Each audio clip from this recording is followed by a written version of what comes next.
Assalamualaikum warahmatullahi wabarakatuh. Bismillahirrahmanirrahim. Alhamdulillahirabbil alamin. Wassalatu wassalamu ala asyrafil mursalin wa ala alihi wa sahbihi ajma'in. Allahumma zidna 'ilman nafi'an warzuqna fahman la yazul. Allahumma iftah lana futuhal 'arifin wa faqihna fid din. Allahumma iftah 'alaina hikmataka wanshur 'alaina min khazaini rahmatika ya arhamar rahimin. Allahumma arinal haqqa haqqan warzuqna ittiba'ah wa arinal batila batilan warzuqna ijtinabah.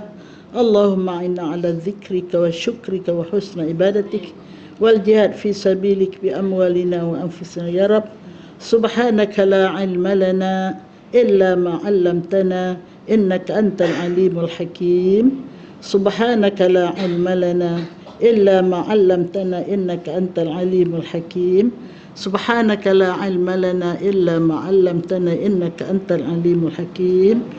Rabbi shrah li sadri wa yassir li amri wahlul 'uqdatam min lisani yafqahu qawli. Rabbana atina fid dunya hasanah wa fil akhirati hasanatan wa qina adzaban nar. Wadkhilna al-jannata ma'al muqarrabin ya aziz ya ghaffar ya rabbal alamin. Wa sallallahu ala sayyidina Muhammadin wa ala alihi wa sahbihi ajma'in. Subhana rabbika rabbil izzati amma yasifun wa salamun alal mursalin walhamdulillahi rabbil alamin. Taqabbalallahu minkum. Apa khabar kekasih-kekasih Allah semua? Mudah-mudahan dimasukkan kita dalam mereka-mereka yang diberi rahmat oleh Allah, insya-Allah. Jadi saya rasa bertanggungjawab pada pagi ini sebelum kita memulakan pengajian kita menjalankan tugas yang dituntut sekarang ini. Apakah tugasnya? Iaitu apa yang patut kita lakukan untuk membantu saudara-saudara kita yang sedang diuji dengan ujian yang sangat getir. Di mana? Di Gaza, Palestin. Ya. Jadi malam tadi saya dengar satu ceramah, dia kata sekurang-kurangnya kita lakukan 8 perkara.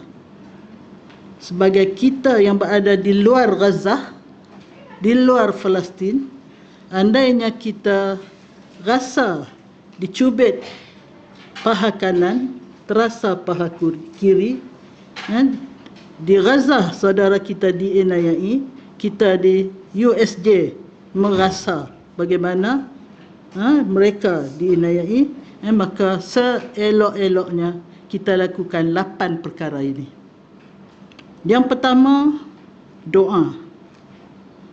Ini tak perlukan modal, tapi perlukan kesedaran dan keikhlasan. Doalah bersungguh-sungguh, khususnya lepas solat fardu, khususnya ketika hujan turun, khususnya ketika nak buka puasa hari Isnin, Khamis. Itu semua saat-saat dikabulkan doa.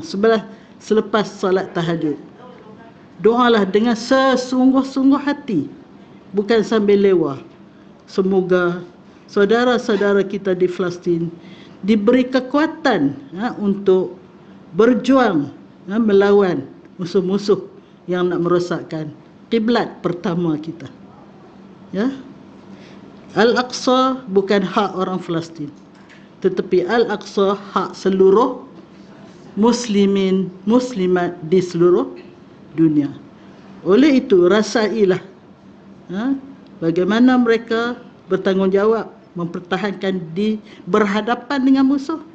Kita bertanggungjawab berdoa pada Allah agar mereka dibantu oleh Allah, diperkuatkan semangat.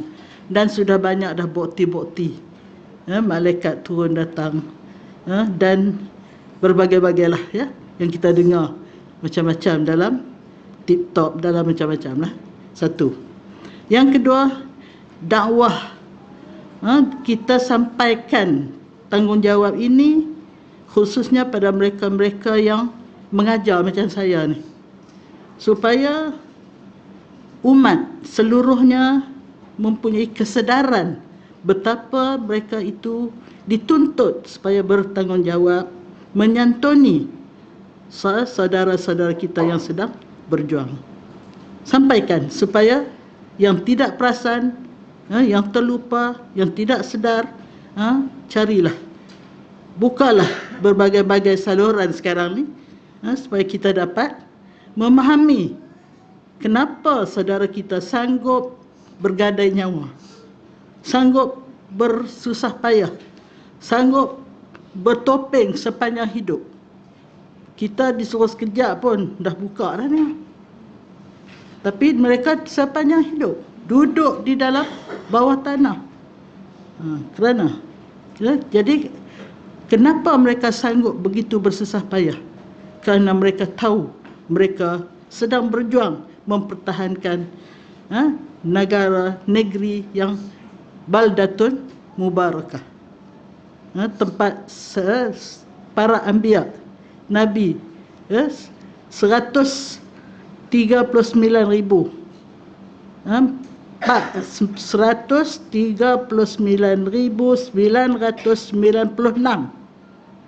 nabi adalah dari Israel. Hanya 4 saja nabi daripada Arab. Jadi sebab itu kebanyakannya di sana. Maka mereka bertanggungjawab. Jadi sebab itu sedarlah bahawasanya kita sedang berhadapan dengan musuh yang nak merosakkan Islam. Jadi kita jangan buat tak tahu. Biarlah dia orang. Kita sini senang lenang, makan sesedapnya, tidur senyenyaknya. Tetapi kita mesti rasa bagaimana penderitaan mereka. Jadi kita kena ambil tahu. Tiap-tiap hari buka berita terkini tentang apa perkembangan yang berlaku. Yang ketiga, dakwah. Dakwah diri sendiri sehingga faham apa itu perjuangan fi sabilillah. Dan perjuangan fi sabilillah ini, wajahidu bi amwalikum wa anfusikum fi sabilillah. Allah berfirman, berjihadlah kamu, bersungguh-sungguhlah kamu, bekerja, berusaha, memperjuangkan kedaulatan Islam, kedaulatan kebenaran, mempertahankan bumi barakah ini dengan harta benda kamu dan jiwa raga kamu. Kalau mereka di sana dengan jiwa raga, tak masuk. Tak kena dekat belakang. Kalau mereka di sana dengan jiwa raga, dengan darah, dengan air mata, kita dengan harta benda. Alhamdulillah, Salimah sudah hantar sebanyak mula kita bagi 100,000, lepas tu kita bagi 125,000, kemudian kita bagi pula 25,000. Berapa campur? 200. Inilah nenek-nenek punya persatuan. Hanya ada gigi dan lidah, tak ada tenaga. Nak naik tangga pun kena dipimpin. Tetapi semangat jangan luntur. Biarlah badannya berkedut, tapi semangatnya terus segar, insya Allah sampai ke akhir hayat, sehingga ke nafas yang terakhir. Yang keempat, doalah apa nama dia kata, diayah, bukan doa, diayah. Apa itu diayah? Iaitu kita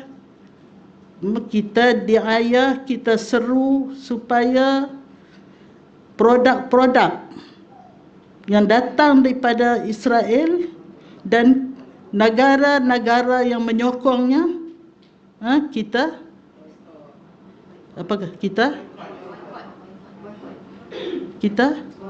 boikot. Kalimah tak datang. Itulah gara-gara muda. Kita boikot. Starbucks, KFC, apa lagi? Macam-macam lah. Mereka kata kasut saya pun buat Amerika juga. Kasut apa? Macam-macam lah. Macam-macam. Jadi boykot tu satu hari berbilion-bilion ringgit. Dia hilang. Dan di satu negara, pagi ni saya baca, dia boykot seluruh negara Starbucks. Seluruh negara. Kita tak lagi. Ada Starbucks yang buka lagi. Ada orang duk minat Starbucks. Jadi kita kempen, kita diayah supaya semua produk dia tu diboykot. Sama ada Israel sendiri ataupun negara yang menyokong dia. Itu yang keberapa? Yang keempat. Yang kelima, pergi ke Aqsa. Ini pun saya tak tahulah. Katanya kalau kita pergi ke sana, sekarang ni Aqsa dia tak berperang.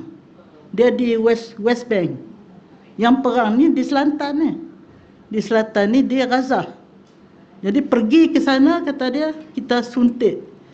Kita berbelanja di sana, ya, masuk hotel dipunyai oleh orang Islam, dan hadir kita ke sana tu memberi semangat pada dia orang. Katanya, yang ni saya tak tahulah. Itu saya sebut saja apa yang dicadangkan oleh Ustaz Afifi, kalau tak silap saya. Yang kelima, yang keenam, buat apa saja yang melambang Palestin. Ini adalah lisanul hal. Ini lisanul kalam. Bercakap. Ini lisanul hal. Hal keadaan kita, orang tengok pun, oh dia ni penyokong Palestin. Saya di rumah, pintu pagar saya, kanan bendera Palestin, kiri bendera Malaysia. Bendera Malaysia ni merdeka dulu, tak buka-buka. Itulah. Dalam rumah ada satu terpacak di tengah rumah. Luar tak nampak, dia tak masuk ni. Itulah. Kita buat apa saja melambangkan kita adalah penyokong kebenaran. Kita bukan orang atas pagar. Kita orang yang jelas pendirian. Kita tetap menyokong kebenaran dengan apa saja yang kita boleh. Saya ada 5 orang hadiah muffler. Baru ni jumpa Syahrina. Pernah dengar? Syahrina ni anak murid saya di Ma'had Muhammad di Kelantan dulu. Dia kahwin dengan orang Palestin. Lepas tu dia balik sini sebelum berlaku peperangan. Sekarang ni dia mencari dana untuk nak hantar ke sana melalui berbagai cara. Antaranya dia buat nasib terbalik. Nasib maglub. Dia punya lauk di bawah, nasi di atas, terbalik kan? Di atas naik jadi lauk, di bawah nasi. Sedap rupanya. Baru ni dalam 2 minggu lepas saya makan, sedap. Dia jual ni, saya beli lagi. Jadi 7 lah ni. Muffler saya jadi 7. So, semangat untuk memperlihatkan saya tetap menyokong perjuangan yang menegakkan kebenaran. Yang ke berapa? Yang ke-7, infak wang untuk perjuangan Palestin Gaza. Itu kita buatlah. Itu kita dah lama dah buat. Sebenarnya saya tubuh Salimah tahun 2011. Sejak 2012 ke 2013 kita sudah ambil anak angkat yatim syuhada. Yatim syuhada Palestin. Yang perbelanjaan dia bila kita ambil dia anak angkat hanya RM150 sebulan. Jadi untuk setahun 1,800. Jadi saya telah ambil sejak daripada mula dulu. Kita sudah mengambil anak yatim syuhada, dan yang terbaru ditambah pula anak yatim Afghanistan. Jadi RM150 juga. Kenapa? Kerana mengenangkan sabda Rasulullah sallallahu alaihi wasallam, ana wa kafirul yatim kahatain. Ana, saya, dan kafil ni maknanya penjaga lah. Penjaga anak yatim itu seperti ini di syurga nanti. Dekat mana Rasulullah di syurga? Third class? First class? First class A. Berapa A tak tahulah. Nak dah duduk tepi dengan first class A. Kita nak minta first class A, malu kat Tuhan. Tapi Allah beri kita peluang. Rasulullah isytiharkan, saya dengan penjaga anak yatim seperti ini di syurga nanti. Jadi harapkan amalan lain tak mampu nak buat banyak-banyak, tak mampu baca Quran khatam, seminggu sekali khatam, nak semayang banyak-banyak. Jadi Rasulullah bagi kita peluang, Allah bagi kita peluang, santunilah anak yatim. Bukan makin sikit, makin satu hari makin bertambah. Israel cadang satu hari 1,000 dia akan bunuh. Itu bukan dia bunuh ni, dia bunuh kanak-kanak. Sebab apa? Kanak-kanak ni dia kata akan melawan dia bila besar nanti. Sebab itu dia bom hospital kanak-kanak. Orang sakit pun dia bom. Pasal orang sakit ni bila sihat nanti lawan dia. Dan memang aim dia nak bunuh seluruh orang Islam Gaza. Orang Islam Palestin, dia nak Palestin tu menjadi negara dia sepenuhnya. Jadi sebab itu kita jangan pandang remeh perkara ini. Ini adalah peluang yang Allah beri pada kita untuk kita mencari bekalan akhirat yang sangat luas. Rebutlah peluang ini. Yang ke-8, latih diri dengan solat-solat, dengan amalan-amalan yang boleh memperkuatkan iman kita, menjadi seorang muslimah yang mempunyai kekuatan semangat, kekuatan jihad, kekuatan amalan dan sebagainya. Khususnya sembahyang fardu, set kita punya handphone 10 minit sebelum masuk waktu kita sudah bersedia. Bangun, buat apa pun berhenti. Kita pergi ambil wuduk apa semua. Kalau boleh, sempat sembahyang wuduk 2 rakaat sebelum nak sembahyang fardu. Itu yang paling baik. Bangun di akhirat, bercahaya mukanya seperti matahari, Masya Allah. Diperkukuhkan lagi lah dengan sunat-sunat muakkad. Tahajudnya, witirnya, duhanya, selain daripada nawafil yang mengiringi sembahyang fardu dan sebagainya. Itulah 8 perkara yang dianjurkan kepada mereka-mereka yang menyantuni, yang rasa terpanggil untuk menghayati bersama-sama perjuangan saudara kita dengan darah, dengan nyawa di Palestin. Itulah mukaddimah kita hari ini. Saya pagi ni saya catat, sekarang ni yang nak lawan ni 400,000 orang Hamas.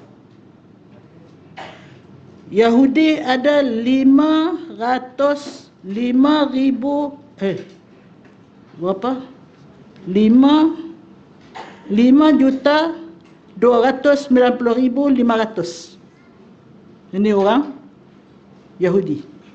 Nak lawan 400,000 orang Islam. Tetapi jangan susah hati. Tidak pernah berlaku mana-mana peperangan zaman Rasulullah orang Islam lebih ramai daripada orang kafir. Jadi sebab itu jangan tengok pada nombor. Kita tengok pada kekuatan semangat, bagaimana pertolongan akan dihantar oleh Allah Subhanahu wa taala, sehingga disebut oleh salah seorang orang yang pergi berjuang bersama dengan Abu Jahal, belum sampai apa-apa, belum nampak pedang, belum nampak orang, tiba-tiba sudah terputus kepala orang kita. Siapa sebenarnya yang memotong itu? Itulah para malaikat yang musawwamah. Malaikat yang musawwamah. Malaikat yang sudah diberitahu, kamu pergi potong kepala orang ni. Dia tak salah, dia tak silap. Dia akan potong kepala orang yang sudah ditunjuk oleh Allah untuk dihabiskan, ya. Itulah. Okeylah, kita hari ini kita di muka surat 488, ya. Kita masih lagi tentang kelebihan sabar, ya. Jadi kita mulakan dengan riwayat oleh Anas, oleh Ibnu Abbas radhiyallahu anhuma, daripada Nabi sallallahu alaihi wasallam bersabda, barang siapa berjalan bersama-sama saudaranya kerana kerana sesuatu hajat, dan ia berbaik dengannya, nescaya Allah Ta'ala menjadikan antaranya dan api neraka 7 buah kota yang jarak antara satu sama lain sejauh jarak antara langit dan bumi. Jadi maknanya ini suatu amalan yang Masya Allah, ya. Dia berjalan dengan saudara dia, kemudian kerana sesuatu hajat lah, berjalan.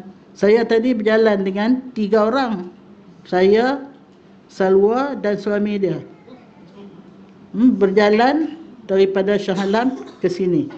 Hajatnya nak datang kelas. Ia berbaik dengannya, tak ada duk bergaduh-gaduh tengah berjalan. Elok saja. Nescaya Allah menjadikan antaranya dengan neraka sejauh 7 kota. Saya tak tahulah kota ni sama ada bandar ke ataupun dinding yang kukuh tu pun disebut kota juga. Tapi jauh antara satu kota ke satu kota tu sejauh langit dengan bumi dari apa? Dari api neraka. Jadi sebab itu digalakkan kita jangan berjalan berseorangan. Nak ke mana-mana berjalan berkawan. Dan elok-elok masa berjalan tu jangan duk bergaduh, jangan duk bertengkar. Itulah. Itu pun Allah Ta'ala bagi istimewa ganjarannya, dijauhkan dari api neraka sejauh apa? Sejauh 7 buah kota, setiap satu sejauh langit dan bumi. Kalau 7 kali jarak antara langit dan bumi, betapa jauhnya daripada api neraka bila kita memelihara kasih sayang, silaturahim, berbaik-baik dengan sahabat kita dalam perjalanan itu. Apatah lagi lah kalau kita banyak menolong dia, banyak membantu dan sebagainya. Itu sekadar berjalan bersama pun satu. Yang kedua, dalam kitab apa tu? Siapa ada baca kan? Ada seorang yang ready nak baca? Ada? Ada kan? Saya pun terlupa dah. Ada lama tak baca.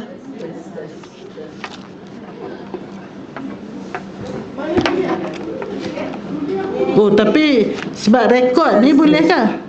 Boleh kan? Boleh. Okey. Silakan.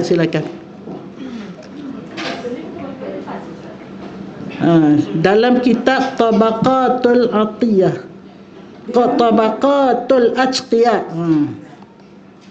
Di dalam kitab Tabaqatul Atqiyah tersebut hadis Nabi SAW, barang siapa mengucapkan takbir ketika matahari tenggelam di tepi laut dengan mengangkat suara, nescaya Allah Ta'ala memberinya pahala dengan setiap titik air laut itu 10 kebajikan serta dihapuskan 10 kejahatan dan diangkatkan untuknya 10 darjat. Masya Allah. Dia duduk di tepi pantai, dia sebut Allahu Akbar.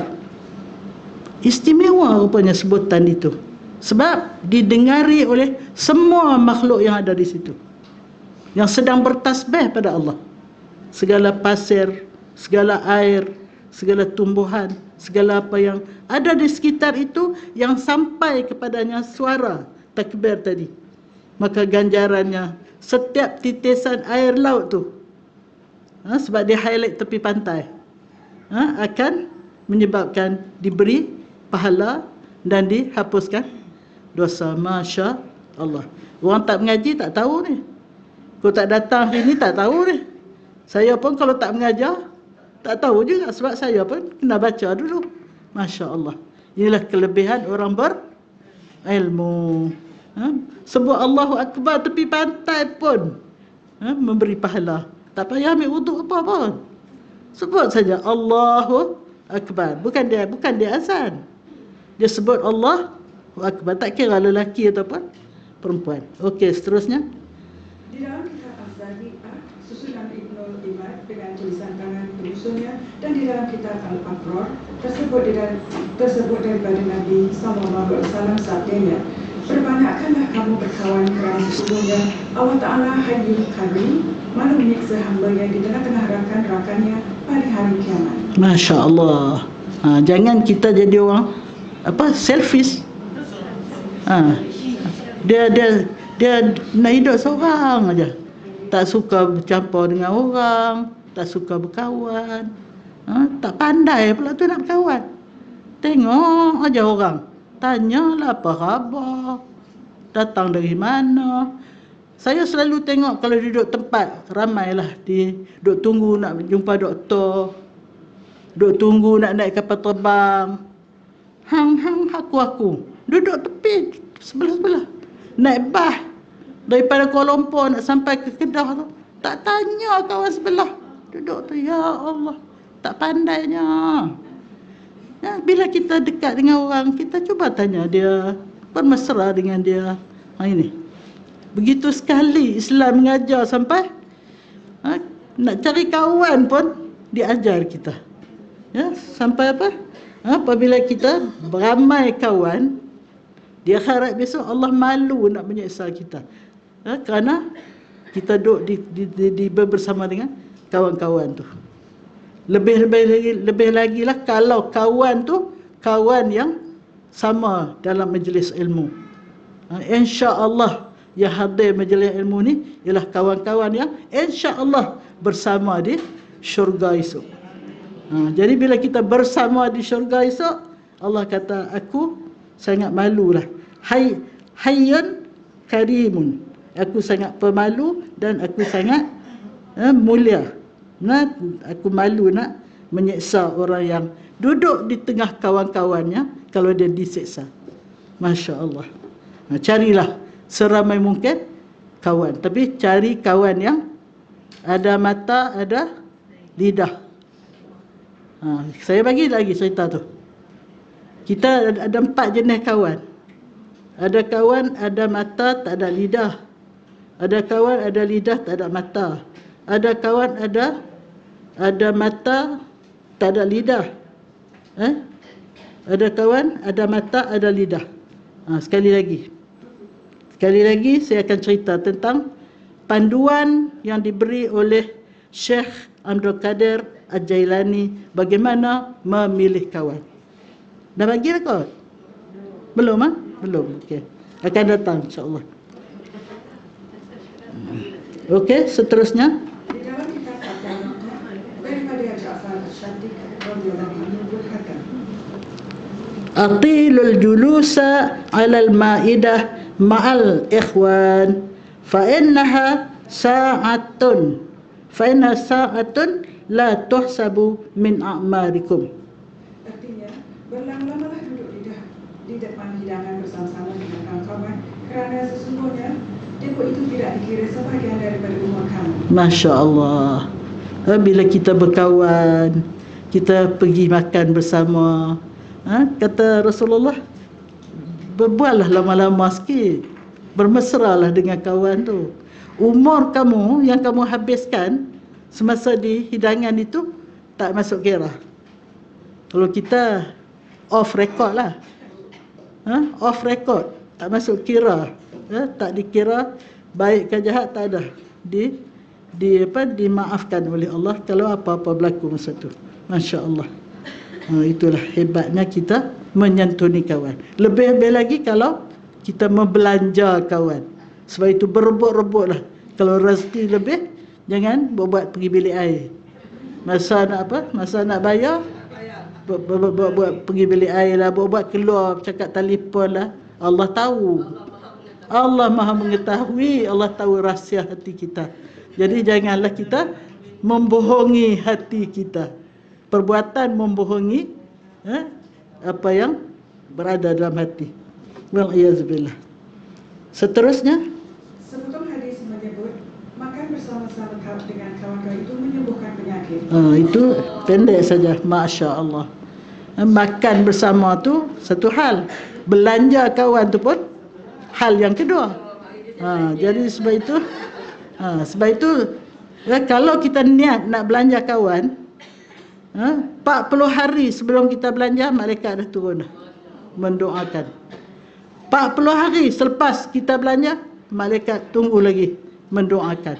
Dan termasuk mendoakan jiran-jiran kita. Punya hebatnya. Ya, dia punya aura yang dibawa oleh malaikat itu. Masya Allah.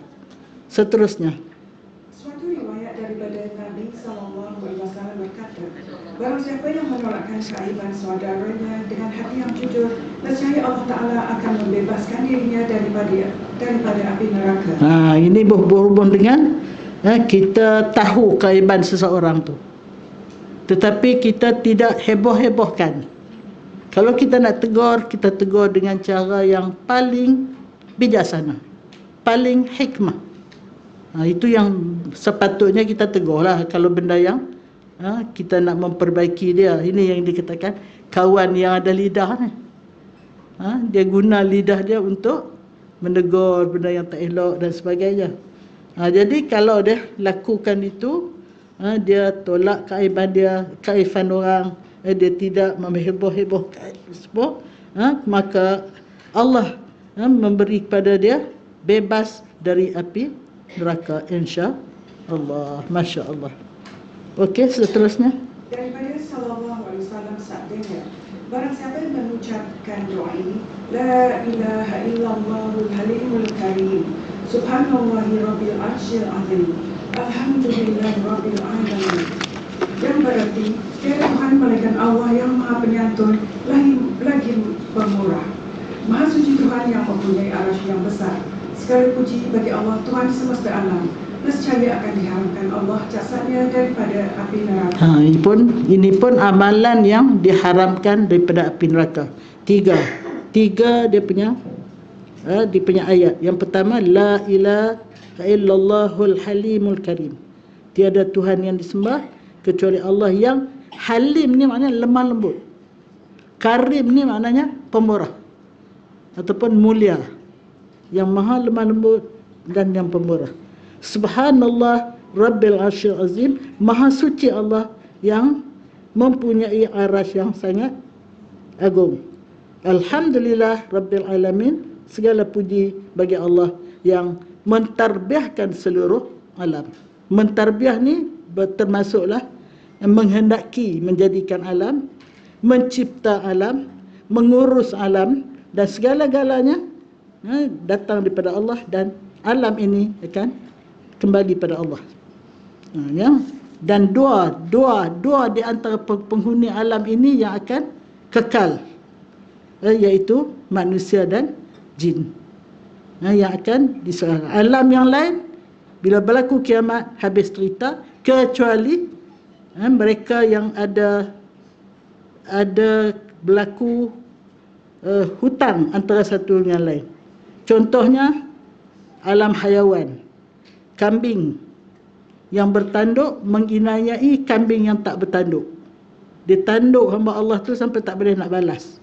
Di akhirat besok Allah hidupkan semula mereka, supaya yang terinaya tu dapat keadilan di akhirat. Maka yang menanduk dulu ni akan ditanduk oleh kambing yang diinayai masa di dunia. Begitu sekali kepada binatang pun, sedangkan binatang tu dijadikan, segala benda di alam ini dijadikan untuk keperluan manusia. Tetapi apabila ada di antara mereka tu menginayai satu sama lain, tetap Allah bangkitkan untuk mendapat keadilan. Apatah lagi manusia. Buatlah apa yang kamu suka. Inayahilah orang semaunya. Kamu boleh hebat di dunia, tetapi kamu tidak akan terlepas. Faman ya'mal mithqala dzarratin khairan yarah wa man ya'mal mithqala dzarratin syarran yarah.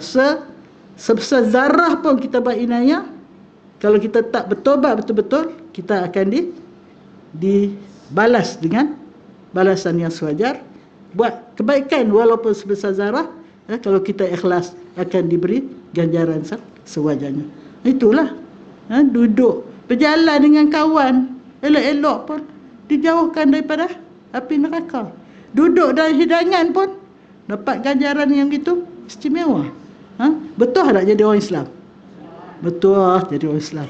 Tapi kena jadi muslimah yang berilmu, yang bertakwa, yang beramal soleh. Amal soleh yang terhebat apa dia? Apa dia amal soleh yang terhebat? Ialah amar ma'ruf, nahi mungkar, dan dia sendiri menghayatinya. Jangan orang saya suruh buat baik, dia sendiri tak buat. Itu tak jadi. Dia 3. Amar ma'ruf, nahi mungkar, wa tu'minuna billah. Beriman dengan Allah, maknanya kita sendiri buat apa yang kita suruh dan kita tinggal apa yang kita larang, insya-Allah. Yang ketiga ni dah kita hafal semua dah, cuma kita peringat baliklah ya. Ini juga amalan yang menjauhkan kita daripada api neraka, insya-Allah. Seterusnya daripada Nabi SAW sabdanya, barang siapa mengucapkan la ilaha illallah wallahu akbar pada setiap pagi, nescaya Allah Ta'ala membebaskan dari api neraka. Pagi tadi ucap tak? Ucap dah. Alhamdulillah. Dia tak sebut berapa kali. Lagi banyak kita ucap, lagi jauhlah kita daripada api neraka. Mudah saja.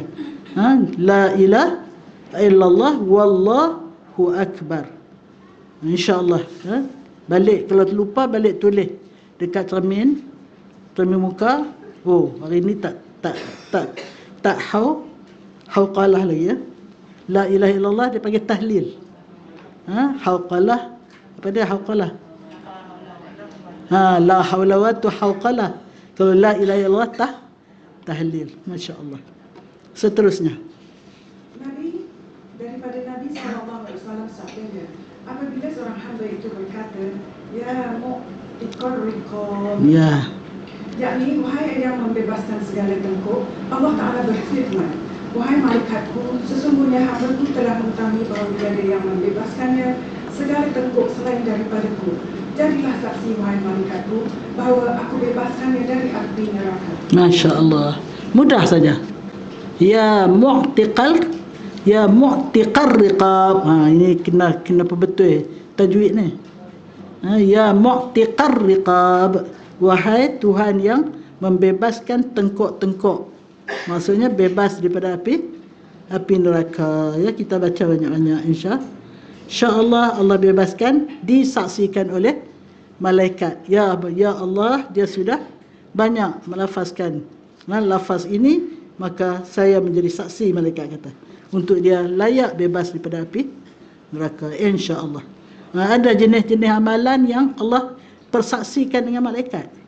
Macam kita ni, kita dalam majlis ilmu ni, setiap nama kita ni Allah sebut di hadapan malaikat untuk jadi saksi di akhirat besok.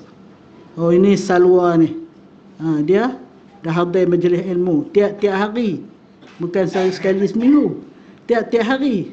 Masya Allah, tiap-tiap hari lah nama dia diisytiharkan di khalayak malaikat. Masya Allah. Berbahagialah Salwa. Dan semua-semualah, bukan Salwa seorang. Sebab di tempat lain ada kelas seminggu sekali, ada kelas 2 minggu sekali, ada kelas sebulan sekali. Di sini setiap hari, cuma 2 minggu akhir bulan Februari bagi can cuti. Oh, hebat. Ini terhebatlah. Ya, setakat yang saya tahulah, kelas yang terhebat dari segi kerajinannya dan dari segi kehebatannya, ya, Masya Allah. Betul lah anda. bertuahlah dapat duduk di kawasan yang begini, makmur dengan berkat Allah Subhanahu wa taala, insya-Allah. Okey, seterusnya. Daripada Nabi sallallahu alaihi wasallam sabdanya, apabila hamba-Ku mengucapkan di dalam rukuknya Subhana rabbiyal azim, satu kali nescaya Allah Ta'ala memerdekakan 1/3 jasadnya daripada api neraka. Apabila ia mengucapkannya 3 kali, nescaya dimerdekakan seluruh jasadnya daripada api neraka. Ini kita buat tiap-tiap hari ya. Dan rukuk kita baca apa? Subhana rabbiyal azim. Kita tambah lagi wa bihamdi. Lagilah tambah. Kalau takat subhana rabbiyal azim pun sekali sebut 1/3 dibebaskan dari neraka. 2 kali 2/3. 3 kali seluruhnya, sepenuhnya. Masya Allah. Kita tak tahu pun kelebihan ni, tapi kita sudah buat. Alhamdulillah, Masya Allah. Bila disambung dengan wa bihamdih lagilah tambah. Bila kita ada dalam hadis lain, bila kita subhanallah, kita punya mizan ataupun timbangan amalan kita dah penuh separuh. Walhamdulillah separuh lagi. Bersama mizan kita, bersama piring timbangan amalan di akhirat besok, Allah sajalah yang tahu. Begitulah kelebihan mengucap subhanallah walhamdulillah wala ilaha illallah wallahu akbar. Itu semua sangat-sangat istimewa dia punya ganjaran dia. Kita pukul berapa ni? Kita pukul 10 berapa minit lagi kita? 15 ya? Okey, seterusnya. Ini telah disebutkan Nabi sallallahu alaihi wasallam bersabda, barang siapa yang sampaikan kepadanya fadilat sesuatu daripada Allah Ta'ala, nescaya ia mesti memperolehinya. Ini lagi hebat. Ini saya tanda dalam kitab saya ni, muhim jiddan. Apa maksud muhim jiddan? Sangat-sangat penting. Apa yang pentingnya? Rasulullah kata, siapa yang sampai kepadanya kelebihan sesuatu amalan, yang Rasulullah dapat cerita itu dari Allah lah. Rasulullah bukannya boleh nak mandai-mandai, oh ini kelebihan sekian-sekian. Semuanya yang Rasulullah sampaikan, semuanya datang dari Allah Subhanahu wa taala. Dan apabila ia melakukannya, dia mesti dapat kelebihan yang tersebut itu. Jadi janganlah betul kan ni, banyak sangat ni pahala, logik kan ni? Tak ada. Bila Rasulullah yang menyampaikan, Rasulullah wa ma yantiqu anil hawa, dia tidak bercakap mengikut hawa nafsu dia. Wa ma yantiqu anil hawa in huwa illa wahyun yuha, tidak lain itu semua dah wahyi yang diwahykan oleh Allah kepadanya. Jadi sebab itu apa saja yang Rasul sampaikan, amallah, pasti kita akan mendapat apa yang dijanjikan itu, insya Allah. Syarat satu je, bismillah, dengan nama Allah saya buat, ikhlas kerana Allah, insya Allah. Jadi sebab itu seboleh-bolehnya apa saja kita nak buat, sebut bismillah. Tak payahlah kira, ya Allah saya ikhlas ni. Bila bismillah tu kita buat kerana Allah lah tu, insya Allah. Okey. Daripada Nabi sallallahu alaihi wasallam sabdanya, apabila seorang itu menjilat kasyah, iaitu pinggan makannya, nescaya pinggan itu akan memintakan ampun untuknya dengan berkata, wahai Tuhanku, bebaskanlah ia daripada api neraka seperti mana engkau telah membebaskanku daripada syaitan, kerana syaitan akan menjilat pinggan itu selepas selesai manusia makan daripadanya. Saya dulu heran, ayah saya ni lepas makan dia minta air, dia siram pinggan dia, dia cuci tu, dia minum air tu. Kita kecil-kecil mana tahu. Oh, rupanya ni lah. Dia selalu hadir majlis ilmu. Jadi inilah kelebihan dia. Rupanya makanan yang lekat di pinggan tu disukai syaitan. Apatah lagi lah kalau makan tak habis. Bayangkan. Saya dapat tahu di Jerman ke mana, siapa masuk restoran makan tak habis dia kena bayar. dia akan timbang. Hak tak habis tu kena bayar. Betul? Kena denda. Orang tak Islam pun menggalakkan supaya dimakan. Jangan membazir. Apatah lagi Islam. Sampai yang lekat-lekat di pinggan tu pun seboleh-bolehnya kita jangan bagi kepada syaitan. Syaitan duk tunggu saja. Jadi kalau nak bagi habis, basuh. Ayah saya dia buat macam tu. Dan dikatakan salah satu daripada khasiatnya, dia susah mendapat penyakit. Betul? Pernah dengar ya? Itulah, Masya Allah. Tapi ada orang malu nak buat. Tapi kalau di rumah tak salah malu. Tapi kalau di tempat, kalau di tempat ramai tak tahulah. Di majlis kahwin ke macam mana? Payahlah ikut lah, tak tahulah. Cubalah sedaya yang boleh ya, insya-Allah.